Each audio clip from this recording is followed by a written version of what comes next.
Hi, I'm your host, Attorney Michael Potter, and welcome to part one of our two-part segment on the most common estate planning mistakes.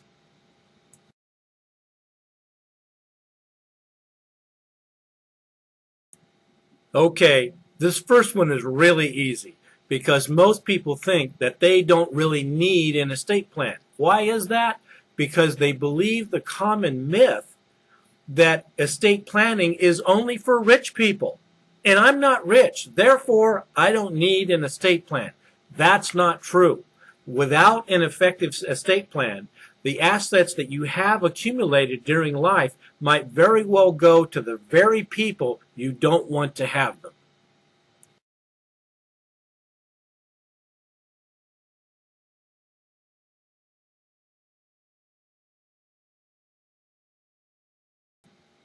Another common mistake that we see all the time is where you've got, say, a person or a couple that owns a business and they fail to include the business inside the estate plan with the proper tools so that the allocation among their children is fair to the children who worked in the business and to the children who did not work in the business.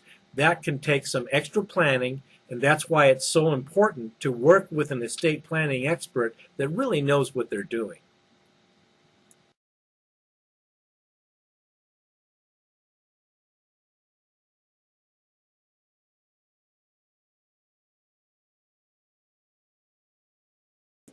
You know, another common mistake that I've seen quite a few times is where people leave cash or an insurance policy to their children or their heirs, and then the money is gone.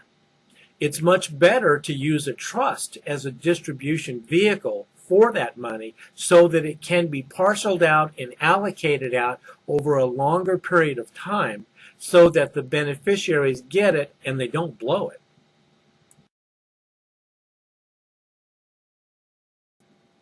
Now, with a trust, you have a trustee who is a fiduciary and is bound to follow your trust instructions.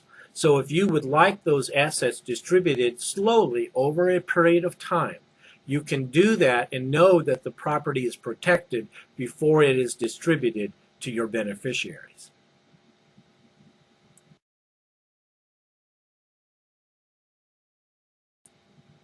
Now, when I craft a trust, I always like to include some form of spendthrift provision. This prevents a beneficiary from going out and trying to get a loan against their future inheritance using the trust as collateral.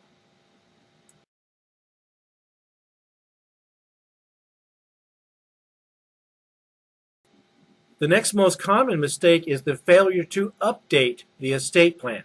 You know, I've seen this many times. Probably the classic is a couple that had set up their wills back in the 1960s, and the wills were still legally valid, but they were so out of date they were useless. For example, the guardian for their children no longer necessary. The children had grown up and they had children of their own.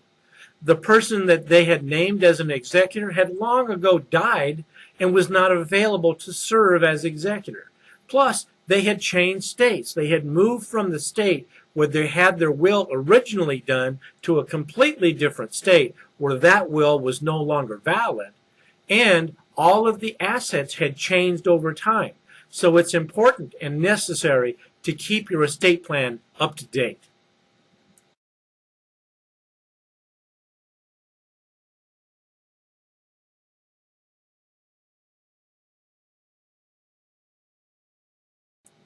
Let me give you another example of where this can make a big difference by failing to update the plan.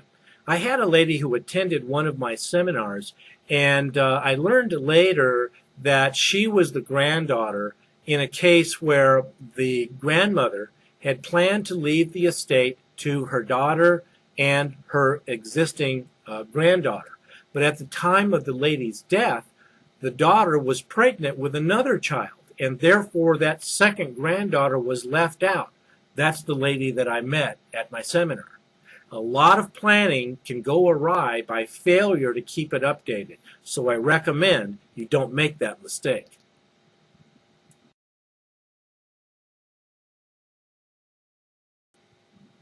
Well, this has been part one of our two-part series on the most common estate planning mistakes. I'm attorney Michael Potter, and I look forward to seeing you in our next segment.